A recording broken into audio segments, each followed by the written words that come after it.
What's up, everybody? Blair's Breakdown, episode number 7 from Orlando. Let's start with the 250 class. First off, Jet Lawrence, good ride. That was awesome. It was clean. I'm not going to talk about the track and the riding with him. I want to talk about just the moment. You guys don't know the Lawrence story all the way yet. We've sprinkled it out there a little bit, but I think obviously with him becoming a star, you're going to find out a little bit more about him and his family and the sacrifices that they made to come here and go to Europe and what happened over there for a few years while he was kind of on the verge of being found, let's call it that. And I asked him the question on the podium, how much did it mean to him to have his mom here? You know, his dad was with him in Houston when he got the win. That was big. But he had his mom here because they live in Florida. The family lives here. And there's another side to this thing that is so important. And we get so caught up in the racing and that part of it. But man, the family side, and we kind of forget that these kids all have a story before they kind of grow up and turn into who they are. And you're going to learn more about his story. I think you're all going to like it. They went through some hard times, and for him to get the win here, and he had mom and dad in the crowd. He thanks the crowd. The kids just, it's a real feel-good story that we haven't really explained enough yet, so that's coming. But he rode great. No question, he rode great.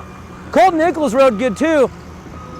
Look, he was frustrated after the race. I saw him sitting down by himself out by the podium, and man, it's crazy how the mind works, right? God, if I could be on the podium. Wow, if I could be a contender. Wow, if I could be a points leader. And then all of a sudden you are that, and it's unacceptable to lose. And that's his mentality, not mine. That's why I'm doing this. Whatever. But Colton Nichols, to have that attitude and that demeanor and that frustration, even though he pulled away from Christian Craig in the points, to be that frustrated, I love that. That's some serious heart. That's some serious character. He rode great tonight. He just didn't really have that little extra that he needed to get Jet, and he would make a run, he'd lose, he'd make a run, he would lose, and had that big scare, huge scare before the triple.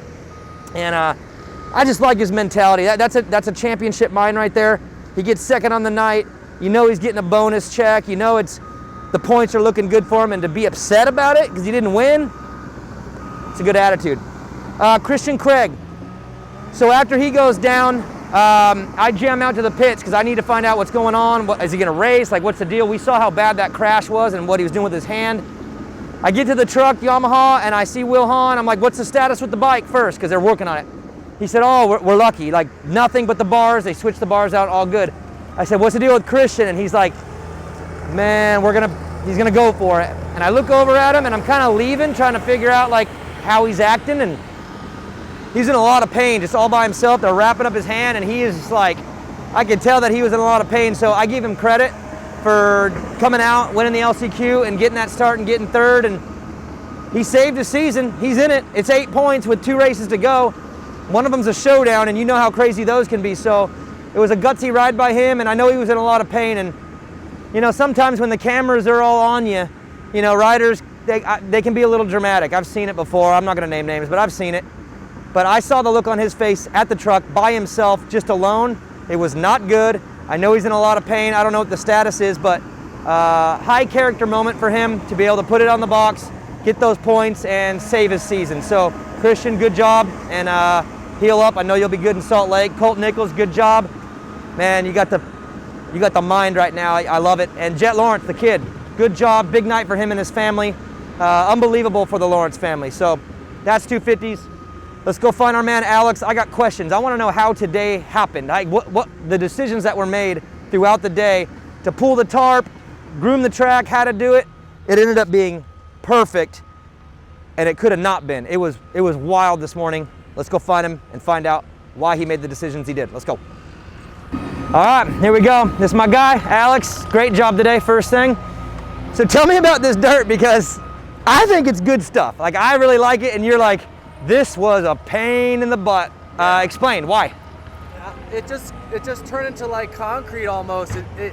The dirt came in kind of soft, and then we didn't water it all week, and we left the whole top layer super dry, covered it with plastic, and then when we pulled the plastic, we were kind of anticipating it kind of getting rained on all day and slowly going from dry to better. Yeah. But instead, that's not how it worked out. Yeah.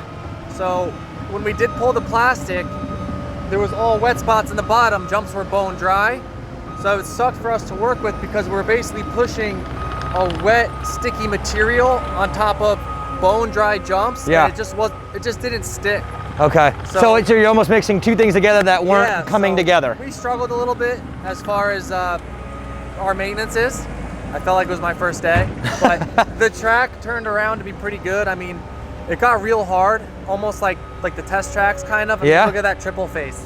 It's looks like you could drop in on a skateboard. Dude, it is. It is packed down, but I noticed that you guys were still with the dozer trying to like track it, and it's like you were trying to like mix a cake or something. Yeah, we tracked the lanes a lot to try and chew it up so the skid steers aren't just working with like a blue grooved hard pack material. Just anything we could do to loosen it up a little bit, but I think it was the best that it could have been with the cards we were dealt. I think it was great. I mean, it came out okay, and I'm just thinking what today could have been. I don't know where you were when the monster storm came in for about a half hour this morning. I thought we were screwed, and it ended up being awesome. So I know it was hard to work with for you guys because it doesn't do what you want all the time, but it was great. Okay, I want to talk about the decisions that are made on a rain day. Like, because I'm up at the booth at Race Day Live, and I'm kind of waiting, and all of a sudden I'm like, they're pulling the tarps. I think there's still a storm coming, but you guys ended up deciding to pull it.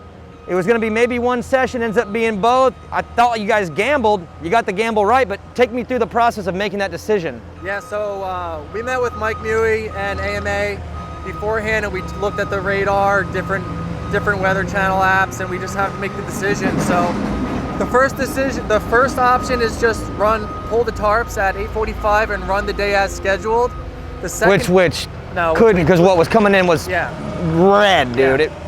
The second decision was don't run the free practice, and then go into the first two qualifyings, and then the third would be one qualifying session straight. Just push it all, run one, which we've done when you know it's just going to be a mess. You go to that one. So, but you guys chose the middle one, and it worked perfectly. Yeah, but again, there was a gamble because I'm looking at my phone and it's saying another one's coming in. And I'm looking, and it ended up pushing north on the radar. Did you guys see that somewhere? Yeah, you were watching it all day. Okay, because again, when I saw you pulling the tarps, I was like, oh, it's on now, because you don't put them back on, right? It was satisfying when we decided to leave it on and skip out on that free practice. It dumped rain. The second it was done, we pulled, and that was pretty much it for the day. So it was a gamble. It was a little bit of a gamble for sure, and it paid off. It worked good. When you pull the tarps, obviously a lot of water ends up. It has to go somewhere. Sometimes it does. You guys didn't have much time, but I see you rushing out there to get rid of some puddles. What's your priority in the decision making of where to get rid of water? Because you couldn't get rid of all of it, but you got rid of most. So we lay it a certain way. We lay the outer lanes first, then the next lane. So when we pull, we try and like corral the water onto the next tarp, and then flip. You're flipping the water. So you want to go from tarp to tarp to get all the way out, and because this dirt is such a heavy clay base, we were having a hard time pulling it. The quads and everything was just spinning and getting stuck. So the pulling wasn't perfect, but we had pumps out and we were brooming all the water off, and the jumps were dry. So it was better than I imagined it was going to be. Okay, last question. This week looks like, you got some weird days coming. Like what? How are you gonna do this? What are you gonna do? We're doing our plan B right now. We're fixing the existing track and covering it. And then when we have patches of good weather this week, we're gonna uncover sections, change stuff, recover. But so you're gonna be doing patchwork all week. This not a build. It's like changing, but but picking what you can do when you can do it, and then covering back up. And then we're gonna make the call probably Sunday afternoon. Tomorrow afternoon, look at the weather, and if we decide we're good to just completely redo it to the second track as planned, we'll make that decision. But just as a safety cushion, we're fixing the existing track, sealing it up, covering it, and then play from there. All right, dude. Well, I'll let you get at it. Good job, though. I know you're a little frustrated, but you guys are masters. This is how it came out. It was a great night of racing, and whether you like to hear it or not, you guys killed it. So thank you so much. Good luck this week. All right, good talk with Alex. Let's talk 450s. I also got Rutledge Wood. He's gonna come and check out the whoops with me. He wanted to see him up close and personal, so we'll go get him right now. But on the way, let's talk 450. Cooper Webb got the win. I mean, we kind of saw this coming, right? Indy, he was super fast. He was really close. Today, he was bad in his heat race. 6th or 7th. I mean, he kind of sat there, and I saw him cross the finish line, and he didn't look happy. And I knew that if he got anywhere near the front, it was on, because when he's mad, he's on it. So he got a good start, and lucky for him, lucky's probably not the fair word, but for him getting in the lead early and making the pass on Brayton and Roxon was so important, because if Kenny would have got some clear track, he might have just took off with it. He's got that little bit of an extra gear right now, and I think with Cooper getting him early and kind of being there in front of him, made Kenny had to play Cooper's game, and you don't really want to do that. You don't want to play Cooper's game with him. He's the best at that game. He can control a race, so it was really important for him to get out front like that. And for Ken Roxon, got to him, lost time, got to him, and I don't know what would have happened if he would have got all the way to him, because again, that's Cooper's world. He loves to live in that battle. But I think Kenny would probably have liked to take a shot at it and try to beat him straight up like that, because we don't see that often from him, but it's all right. 2nd place on the night for Ken Roxon. I thought he rode great. He loses 3 points, so now it's down to 13, which is, that's a little scary. You don't want Cooper Webb just lurking there right behind you in 2nd. Now he's getting a little closer. So great ride for both those riders. Justin Barcia had a great ride. Just that one big mistake in the whoops cost him. Zach Osborne capitalizes, and it's good to see Zach finally be out front. In fact, I talked to him after the race. I was like, what's it feel like to be up with the front guys? He's like, it's like I forgot. Like, he had spent so much time in like 8th, 9th, and 10th just thrashing and battling. So for him, he gets out front, makes a big mistake, and I had to imagine he's probably like, what the heck? But still, you got to build, right? You got to walk before you can run, and for Zach Osborne to get on the podium like that and be right there behind them in the mix, that's good for him. I think we're about to go on a little run here where Zach's going to catch fire. We'll be back here in Orlando. I think he'll be good. You know he'll be good at Daytona, so keep an eye on Zach Osborne over the next few weeks. I think he's going to build himself back into contention for a win. We all knew coming into the season that he had the potential to do it, but it's just been messy and rough for the guy, and to get that podium, now he's trending back to where he needs to be. I don't know what to say about Eli Tomac. I don't know. I said it last week. I'm a little, where's the fire? Where's the fire? That's all I got to say. This is the most dominant rider in Supercross over the last 5 years, and he's been on the podium 3 out of 7 races with 1 win. I'm gonna have to go back to find out when he's had a win percentage like that, because it hasn't been in 5 years. So I don't know what the deal is. There's no injury that I know about. There's no bike issues that I know about. It's not like the rest of the class is elevated to some new crazy speed that he can't do. Something's missing. I don't know what it is, but if he wants to win the title, he better find it like right now, because he is on his way backwards, and that is not good. So I'm keeping my eye on that too, because if he doesn't turn it around by Daytona and probably just whacks him at Daytona, it might be season lost for real. I mean, the math, that's what the math says. So that's 450s, good ride. Cooper Webb, good ride. Ken Roxon, 1-2, good battle. Osborne, congratulations, getting back on track. And for Eli Tomac, where's that fire? You need to come out with it right now. So let's go find Rutledge Wood. We'll go grab him and steal him, take him over to the whoops, and show him what a gnarly set of whoops looks like. Let's go find him. Rutledge Wood joining me on Blair's Breakdown. What's up, bro? Man, this is awesome. Yeah, did you have fun? I had a great time. Okay. I don't know how you do this. You do so many things in one day. I'm worn out from just the part that people saw at home on TV, and you've been really since the crack of dawn this morning. It's go, go, go. But that's what I love about you, man. That's how you have such great understanding, not only as a rider, but as somebody that these riders know you, they see you. Like it's just awesome to see. So when you said, hey, will you come hang out with me on the track? Absolutely. Awesome. Well, thank you for that. And I wanted to show you up and close what turned into a pretty tough section. And here's the thing. Obviously, hammering the whoops is what these guys want to do, right? But did you notice at the end of the main, they started jumping? Right. Look why, though. Look at the little ledges. See the one over here on the right, the second to the right there? That's huge. And here's the thing. Those guys come out wide open. They're in like 3rd, probably 4th gear, even though it's a short set. That commitment wears itself out, right? Yeah. Eventually, you're like, dude, I don't want to do these anymore. So you see them roll in. Take a look right here. They roll in and hit this perfect center to start, 3, and then they started hopping the 4. But now that you've seen it up close, I mean, it's funny because what do you as I think? was watching, I was like, I feel like they're jumping over the whoops, and I don't know what's happening, but they got better and better at it. And as you know, it's like watching someone figure out chess as they're, and so once they started to figure out, oh, I'll just haul butt over here, and I'll just link these together. It's also really cool because how many guys did we see get sideways and catch one of those tonight? Barcia's was the big one. Remember, he cut that front wheel, swapped up the bike, ran next to it. Okay, this is what I want to ask you though. It's gnarly, right? Look at how close to the edge they are. How sketchy is it for these guys? You know how fast they're going. You saw you saw the mile per hour.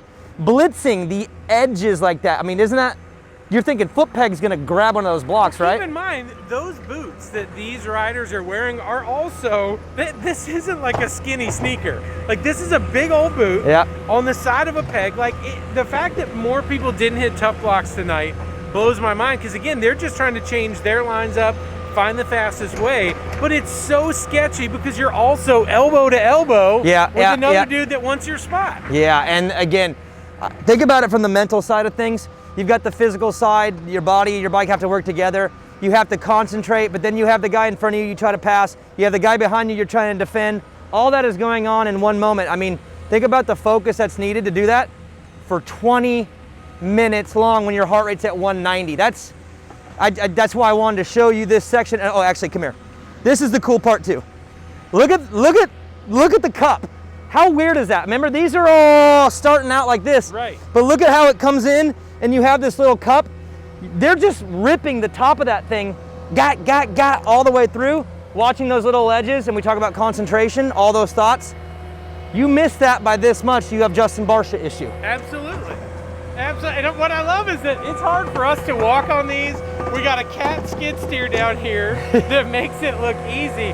But watching those riders just dance across these, I mean, I know why they call them the whoops, because if you hit them wrong, I'm going to the hospital. So it's something I understand. Do you think that's where it came from? It must have, right? Well, I flipped a super light truck on some whoops out in Arizona once in Surprise, so I understood it to be that way.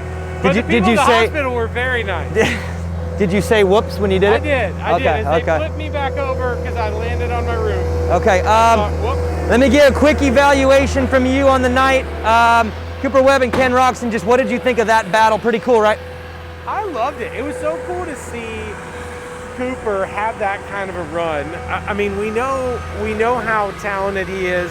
Roxon, what made me a little nervous for every other competitor was seeing him go, hey, you know what, tonight, second was the best I had. And to be that calm and cool and collected as someone that's that competitive, that would make me scared for everyone. Like, that to me was the moment. So his composure? I was like, absolutely, I think he's going to be the champion. I don't know if I felt that way last week, because he had a great run. But boy, when you can put it all out there and say, you know what, second's all we had tonight, oh my gosh, shots fired. Like, that to me feels like a champ. Yeah, because you're seeing mental strength, and you hear that and you're like, I don't like the fact that the guy is that composed and can take the loss and not be tripping about it. That says confidence, right? And that's scary. And in watching him from his heat, he honestly floats, man. He makes it look like it's just effortless. He was working to try to get to Cooper, and he got close a couple of times. But for him to say, hey, I just wasn't as fast tonight, and props to him, that to me was really cool to see. Last question. Did Christian Craig leave a piece of his hand right here, you think? Man, he scrubs that triple, and right here is where the body just takes it, right? I just want to say, what is it, a metacarpal or tarsal? Which one is it? Whatever it is, it's right, man. And it's right there. Watching him the rest of the night, you know, his body language, if his left side was perfect, his right side was in his total safety panic mode, and watching him through some of these jumps, it was just so different. And meanwhile, you know, you've ridden hurt before. Watching it, you're like, oh, dude, it's got every turn has to hurt. You feel it, yep. It was nuts, but man, he's a trooper. To still be able to be on the podium after that, I would have taken it to the house. But that's me. Me too. I would have said, all right, I'm going back to the Marriott. Had a good shot, guys. Thanks, guys. Have a good one. I'll see you in Salt Lake City. I'll see you after that. But man, what a trooper. And so cool. I'm a Jet Lawrence fan for sure. I got a chance to talk to him and his parents. Now, you like that kid, huh? I just think, you know what I mean? When you can see someone that is so young and so fresh and just happy to be here. Yeah.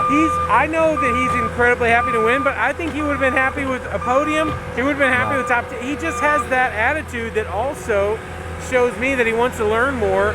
He has that because also we've seen guys with real talent be so cocky that just shoots him right out of You here. see him thanking the fans and thanking everybody 3 times.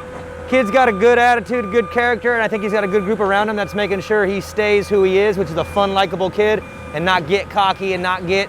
Think of it, you're 17 years old, you're winning Supercrosses, you're walking different. Absolutely. That kid doesn't. No. He's a goofy kid, and he just thanks the fans and love my mom and dad, and let's go play some video games and golf. Absolutely. Yeah. I love it. All right, well, hey, thanks for coming I had out. a I great appreciate time, it. man. Thanks for having me. All right, I'll see you soon. Where's the boot washing station? Dude. Because my Yeah. Red Wings have taken a hit. All right, let's go find them and have fun in Tahoe next week. Thanks, brother. Thanks, bro. Appreciate it. All right, later.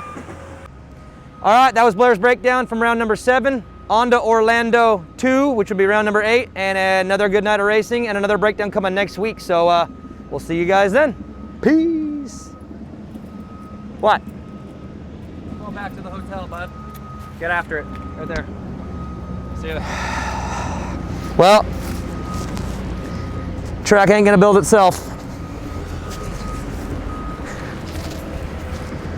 Guess what?